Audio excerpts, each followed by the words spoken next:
ये कितनी बड़ी बेवकूफी की बात है कि अपनी हसीन और जमील बहन को किसी दूसरे के हवाले कर दो और दूसरे का कबाड़ खाना उठाकर अपने घर पे ले आओ। मुसलमानों को भी नहीं पता ये सच। पूरी दुनिया में अपनी पकड़ बना चुके इस्लाम धर्म के बारे में आप सभी जानते होंगे, लेकिन क्या आपको इस धर्म का असली सच पता है?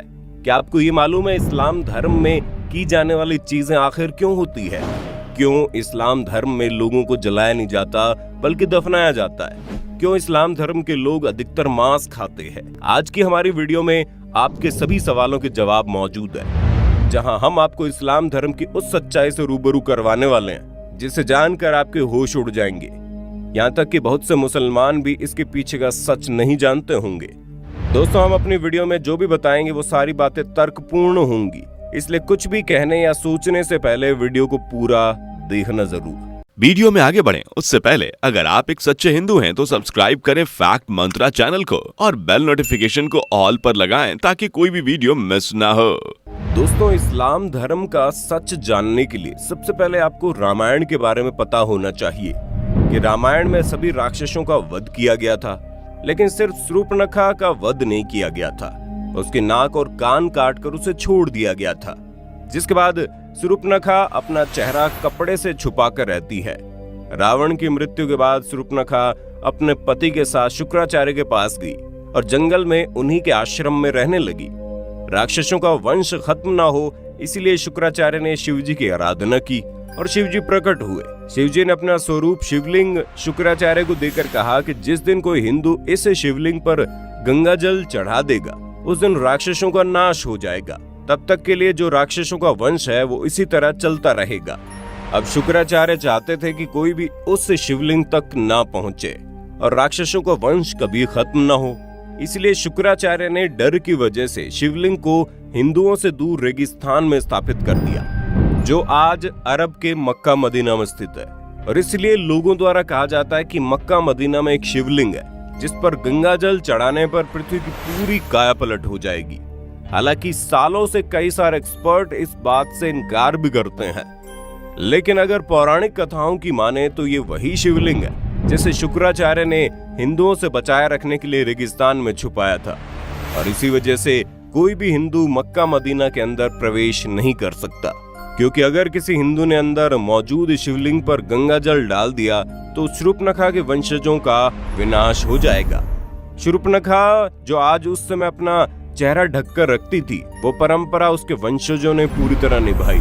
आज भी इस्लाम धर्म को मानने वाली औरतें अपना चेहरा ढक कर रखती हैं। और ये सुनकर आपको धक्का जरूर लगेगा, लेकिन शूर्पणखा के वंशज आज मुसलमान कहलाते हैं, क्योंकि शुक्राचार्य ने उन्हें वरदान दिया।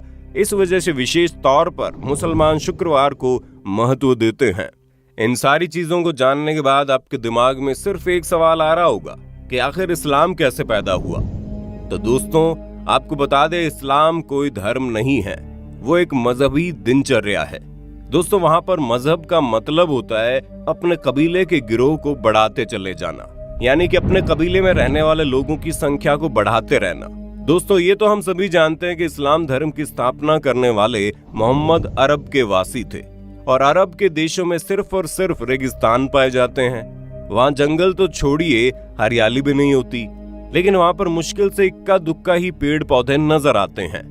और इसी वजह से वहाँ पर लोगों के मरने के बाद उन्हें जलाने के लिए लकड़ियां न होने के कारण मृत शरीर को जमीन में दफना दिया जाता है। अब रेगिस्तान में हरियाली तो है नहीं, इसी वजह से वहाँ पर हरा चटक रंग देखकर इंसान जला जाता है, जो कि सूचक का काम करता है। इसी वजह से इस्लाम धर्म में हरे रंग को इतनी ज्यादा महत्वता दी जाती है। अरब देशों में पड़ने वाली गर्मी किसी की भी हालत खराब कर सकती है। वहाँ के लोग तेज धूप में रेगिस्तान में सफर करते थे और इसी वजह से वहाँ पर लोग अपने सिर को ढकने के लिए टोपी पहनने लगे, ताकि धूप की गर्मी से वो लोग बीमार ना पड़े। और ये प्रथा आज भी चली आ रही है, जहाँ पर अरब के देशों में देखेंगे कैसे लोग अपने सिर पर कपड़ा बांध कर रखते हैं ताकि धूप की गर्मी उन्हें नुकसान ना पहुंचा पाए। अरब के देशों में पानी की बहुत ही ज्यादा कमी देखने को मिलती थी। ऐसे में लिंग यानी मूत्र मार्ग को साफ करने में पानी खराब न हो, इसलिए वहाँ के लोग यानी कि इस मजहब के लोग अपना खतना करने लगे।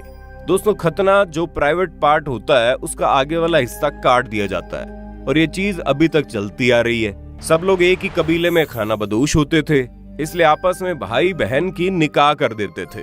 उन्हें शादी करने के लिए कहीं दूर रिश्ता ढूंढने की जरूरत नहीं होती थी। पर हाँ, वो लोग शादी करने से पहले इस बात का जरूर ध्यान देते थे कि जिसके साथ वो शादी कर रहे हैं वो उसका सगा भाई या बहन ना हो। अगर कोई चाचा या मामा वगैरह का लड़का या लड़की है तो उसके साथ ये लोग आराम से शादी कर देते थे। बस शर्त ये होती थी कि जिस शख्स से इस्लाम धर्म में शादी होती थी उसका जन्म आपकी माँ की कोख से ना हुआ हो। अब अगर बात की जाए खान पान की, तो आप जानते ही हैं कि अरब के देशों में रेगिस्तान के अलावा आपको और कुछ देखने को नहीं मिलेगा। वहाँ खेती बाड़ी करना या फिर फलों को उगाकर खाना असंभव था। इसी वजह से वहाँ के लोग जानवरों को मार कर अपना भोजन बनाते थे और वही परंपरा आज तक चली आ रही है। भले ही आज हर जगह गेहूं, चावल, फल फ्रूट पहुंच सकते हैं, लेकिन फिर भी इस्लाम धर्म के ज्यादातर लोग पुराने समय की तरह ही जानवरों को मारकर खाना पसंद करते हैं। हालांकि पहले के समय में लोगों को ये पता था कि किसी भी जीव को मारना अच्छी बात नहीं होती, इसलिए वो अपनी भूख मिटाने के लिए जिस किसी भी जानवर को मारते थे उसे कुर्बानी का नाम दे देते थे। और जब जानवर की कुर्बानी की जाती थी तो उस वक्त अल्लाह को याद कर लिया जाता था ताकि जानवर की मौत का जो पाप है वो उनके सिर पर ना चढ़े। ये चीज धीरे धीरे बढ़ती गई और एक प्रथा में बदल गई और अब तो इसे दुनिया भर में त्योहार की तरह मनाते हैं, जहां जानवरों की कुर्बानी करके लोग उसे खाते हैं। वैसे आज लोग इन सारी चीजों के बारे में नहीं सोचते और किसी भी जानवर को खाने में बिल्कुल भी संकोच नहीं करते। अब ये बात तो आप अच्छे से जानते हैं कि रेगिस्तानी इलाके में मूर्ति वगैरह को बनाने के लिए मिट्टी नहीं मिलती, इसलिए जिसकी वजह से इन्होंने मूर्ति पूजा को अपने कबीले से यानी अपने मजहब से खारिज कर दिया। कबीले को एक जगह से दूसरी जगह लगातार आना जाना रहता है, इसलिए वो लोग कम बर्तन रखते थे और एक ही थाली में 4-5 लोग बैठकर खा लेते थे। मुसलमानों के कबीलों की संख्या को अधिक से अधिक बढ़ाया जा सके, इसलिए कबीले में एक आदमी को 4 शादियां करने की इजाजत थी। अब अगर इन सारी बातों पर गौर किया जाए तो इससे ये चीज साफ होती है कि इस्लाम कोई धर्म नहीं है बल्कि कबीला है, जिसे सिर्फ जनसंख्या को बढ़ाने के लिए बनाया गया है। और इसके जो नियम है वो उनके सिद्धांत नहीं बल्कि इनकी दिनचर्या है।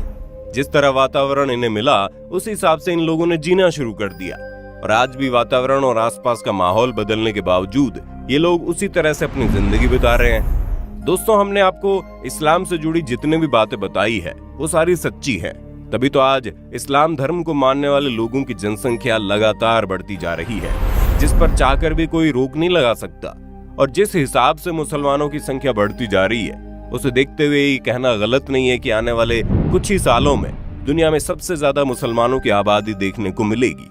अब हमारे बहुत से मुसलमान भाई बहनों को ये सारी बातें सुनकर बुरी लग रही होंगी, हम उनके धर्म को इस तरह से कह रहे हैं, पर दोस्तों हमारा इरादा किसी भी धर्म को ठेस पहुंचाना नहीं है, बल्कि हम तो आपके सामने कुछ ऐसे फैक्ट्स रख रहे हैं जो पूरी तरह से लॉजिकल है।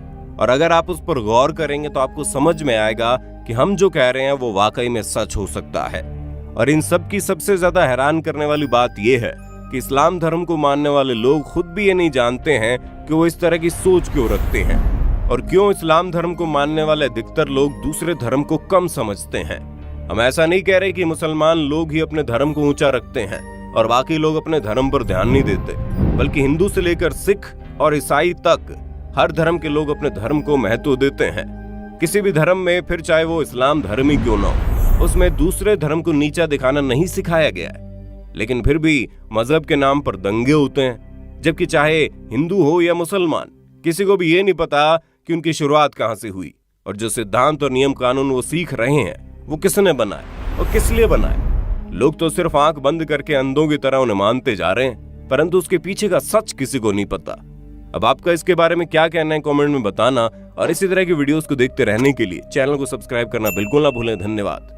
दोस्तों, आपके स्क्रीन पर 2 और वीडियो दिख रही हैं, जिसे देखने के लिए आप स्क्रीन पर क्लिक करें। दोनों देखिएगा, बहुत अच्छी वीडियो बनी है।